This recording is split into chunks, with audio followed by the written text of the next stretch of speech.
From the gallery's mezzanine I watched, sipping sparkling water that tasted like iron.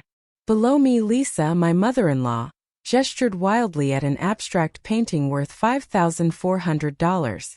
Beside her stood Isabella, my husband's mistress, looking bored as she decided how to decorate the luxury apartment I secretly owned. They believed I was the silent partner, the invisible checkbook. I pressed the phone to my ear. My voice was steady as I said to my private banker, yes. Authorize a total security freeze. Effective immediately.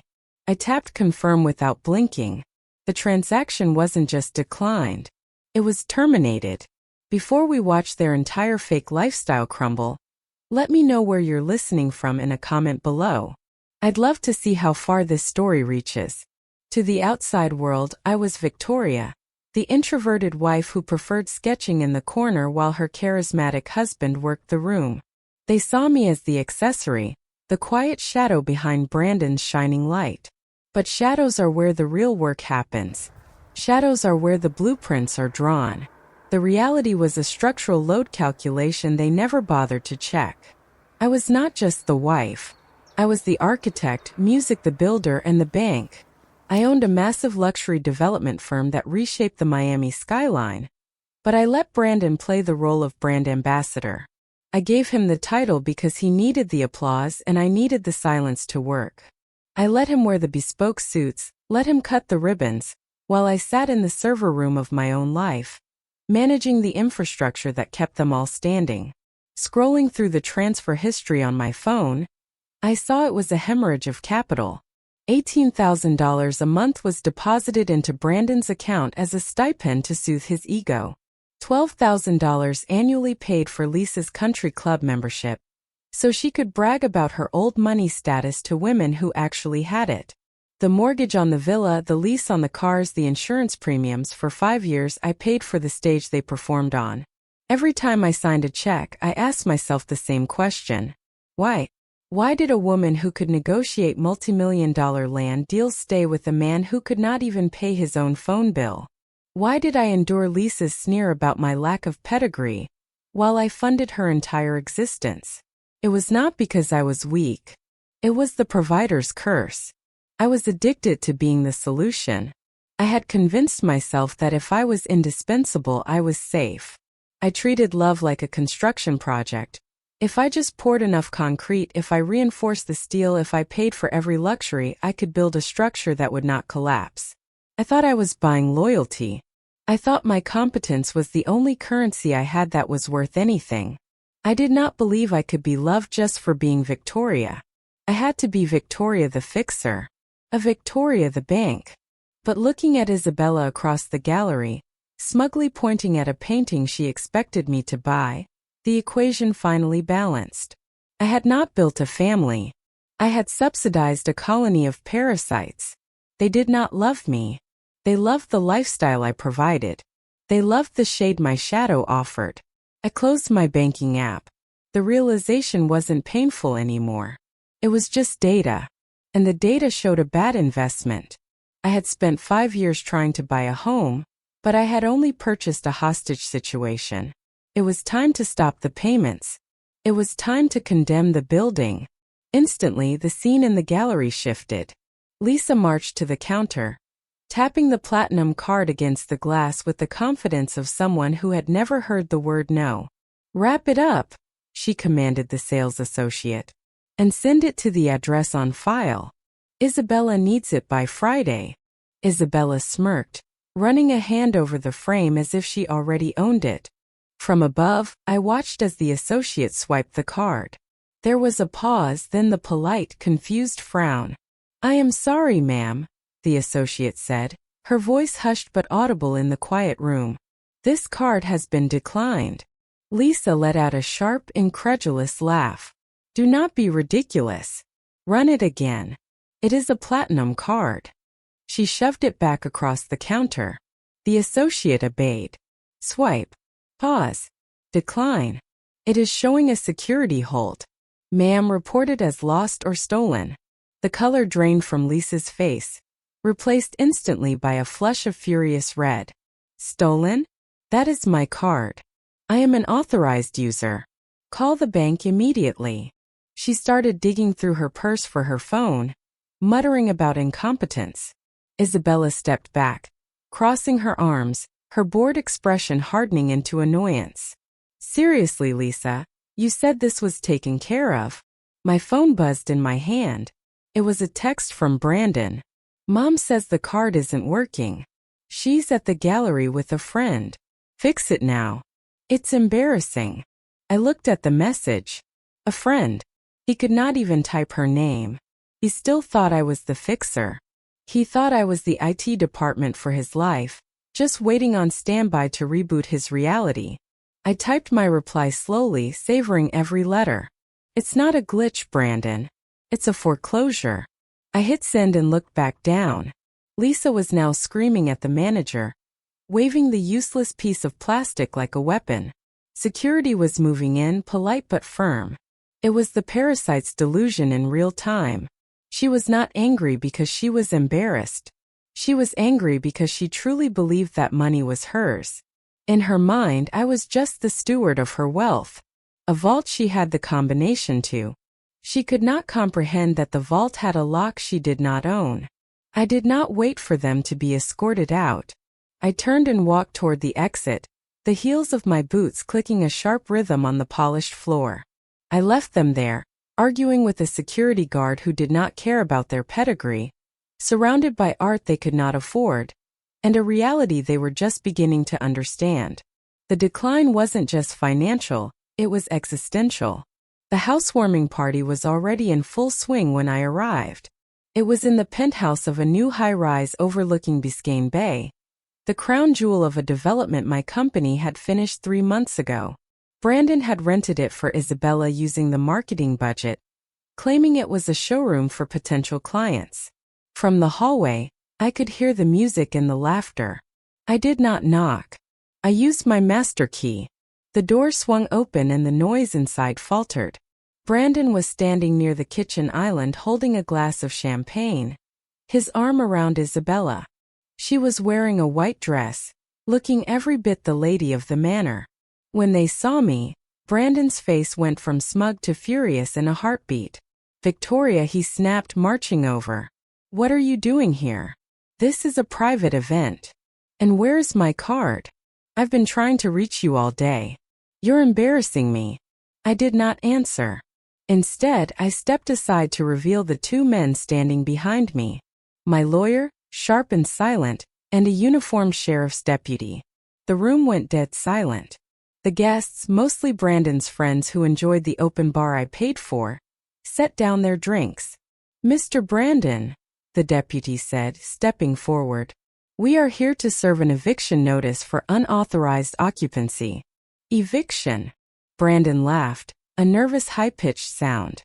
This is my apartment. I leased it. No, I said, speaking for the first time. You did not. This building belongs to Group Holdings, my holding company.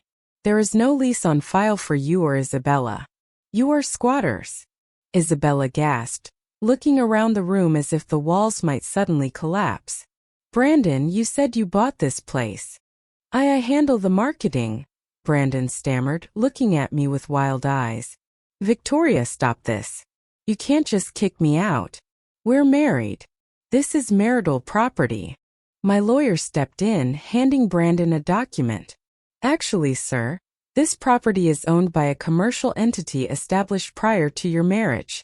Your presence here is a liability violation. You have 30 minutes to vacate the premises before criminal trespassing charges are filed. 30 minutes? Brandon shouted. My stuff is here. My guests are here. Then I suggest you ask your guests to help you pack, I said coolly. Because the locks are being changed in 29 minutes. I walked over to the kitchen island, picked up a bottle of expensive wine, and checked the label. It was from my private cellar. I set it back down. And Brandon, leave the wine. You did not pay for that either. The guests started scrambling for the door, whispering, avoiding eye contact. Isabella ran into the bedroom, presumably to grab her jewelry. Brandon stood there red-faced and impotent. realizing for the first time that his entire world was a stage set I had built and I had just called strike. The next morning, Brandon arrived at my office. He did not knock. He stormed in past my receptionist, wearing the same suit from the night before, now wrinkled and stained. His face was a mask of self-righteous fury. "Where is my money?" he demanded, slamming his hands on my desk. "The transfer didn't go through. I checked this morning. And don't tell me it's another glitch. I know you did something." I did not look up from my laptop. I was reviewing the forensic audit report my accountant had emailed me at 3 o'clock in the morning. It was a masterpiece of deception. "Sit down, Brandon," I said, my voice calm. "I'm not sitting down," he shouted. "I'm calling my lawyer. This is financial abuse. You can't just cut me off. We have an agreement. That stipend is my salary for the work I do for this company." "Your salary?" I asked, finally looking up. "Is that what you call it?" I turned my laptop screen toward him. "This is a forensic audit of the marketing budget for the last 12 months. Specifically, the Brand Ambassador Discretionary Fund." Brandon froze. His eyes flickered to the screen, then away. "You see this line item?" I pointed to a recurring transfer. $200,000 over the last year paid to a shell company called Artistic Vision Consulting. The registered agent for that company is Isabella Martinez. The color drained from his face. She does consulting for art acquisition for our properties. "We haven't bought art for a property in 18 months, I said. "And even if we had, we would not pay a 24-year-old with zero experience to curate it. This is not consulting, Brandon. It is embezzlement. You took company funds, my funds, and funneled them to your mistress." The silence in the room was heavy, suffocating. Brandon opened his mouth, then closed it. He looked like a child caught stealing from the register. "This isn't a marital dispute anymore," I continued, leaning back in my chair. "This is felony fraud, grand theft. I have enough evidence right here to put you away for 10 years. "Victoria." "Wait," he stammered, his bravado collapsing into panic. "You wouldn't do that. Think about the company. Think about the press. A scandal like this."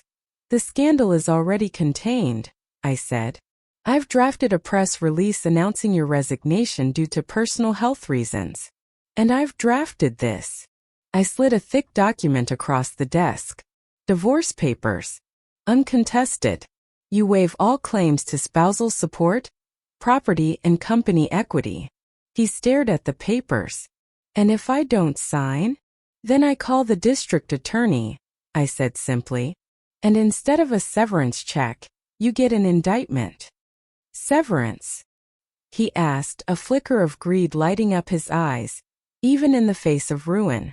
$24,000, I said. 1 month's rent at a mid-range apartment plus moving expenses. Take it, sign the papers and disappear. Or stay and fight and lose everything. He picked up the pen, his hand was shaking. He did not look at me. He signed his name, the loops and curves shaky and uneven. It was the signature of a man surrendering his life. "Get out," I said. When he finished, he stood up, looking small in the vast glass-walled office. "Victoria, I don't." "Just go," I said. He walked out, leaving the signed papers on my desk. The red line audit was complete. The liability had been removed. An hour later, Lisa arrived. She did not march in. She shuffled. The security guard at the front desk did not recognize her without her usual armor of arrogance, so he made her wait 10 minutes for a visitor pass. When she finally walked into my office, she looked smaller, older. The old money mask had dissolved, leaving behind a terrified woman who realized her entire identity was a line of credit she did not own. "Victoria," she started, her voice trembling. "Brandon told me," he said. "You're kicking us out." He said, "You own the apartment." I nodded, watching her from behind my desk. "I do. How could you?" She started to weep, dabbing her eyes with a tissue that looked cheap. "We're family. I treated you like a daughter." "No, Lisa. I said, my voice devoid of warmth. You treated me like a servant. You criticized my clothes, my background, my taste. You spent 5 years telling anyone who would listen that Brandon married down. But you spent my money. I was just trying to help him maintain standards, she pleaded. The Bishop name, it means something. It means nothing, I corrected. The Bishop name is a liability. You have 0 assets. You have massive debt. The only reason you've been living like royalty is because I allowed it. She stepped forward, reaching for my hand across the desk. I pulled back. Please, Victoria. Don't do this. Think about our reputation. What will people say if I'm homeless? They will say you lived beyond your means, I said. But you won't be homeless. I'm not cruel. I handed her a single sheet of paper. What is this? She asked, blinking through her tears. A list of local charities, I said. Food banks, shelters, volunteer organizations. You've always talked about the importance of noblesse oblige and giving back. Now is your chance. You can volunteer. You can build a real reputation based on service, not shopping. She stared at the list as if it were a death sentence. Volunteer? But how will I live? You have a small pension, I said. And Brandon has his severance. If you pool your resources, you can afford a modest apartment far away from here. You can't be serious, she whispered. This is vindictive. It's a condemnation order, I said. You loved the lifestyle, Lisa. You never loved me. And now the lifestyle is gone. I pressed the intercom button. Security, please escort Miss Bishop out. 2 guards appeared at the door. Lisa looked at them, then at me. For the first time, I saw genuine fear in her eyes. The facade had crumbled. The structure was condemned.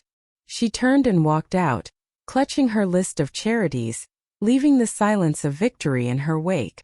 6 months later, I walked through the arched doorway of a crumbling Art Deco building in downtown Miami. It had been vacant for years, a relic of a bygone era, ignored by developers who only wanted to build glass towers. But I saw the bones. I saw the potential. I wasn't renovating it for profit. I had bought it outright with the dividends from my last successful project. This was going to be the headquarters for the Foundation for Future Architects, a scholarship and mentorship program for young women entering the field. The divorce was final. Brandon had taken his severance and moved to a mid-range condo in Fort Lauderdale. Last I heard, Isabella had left him the moment the money ran out and was now curating for a nightclub owner in South Beach. Lisa was volunteering at the Botanical Gardens, terrifying the other volunteers with her opinions on hydrangeas, but she was surviving. I walked into the main hall, my footsteps echoing in the empty space. It was quiet, peaceful. For so long, I had tried to fill the silence in my life with other people's noise. I had tried to build a home on a foundation of obligation and fear. Now I was building on solid ground. I pulled out my phone and looked at the architectural rendering on the screen. It showed the building restored to its former glory, filled with light and students and ideas. This was my revenge.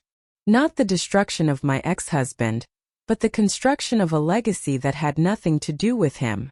It was the architect's redesign. I hadn't just evicted a toxic family.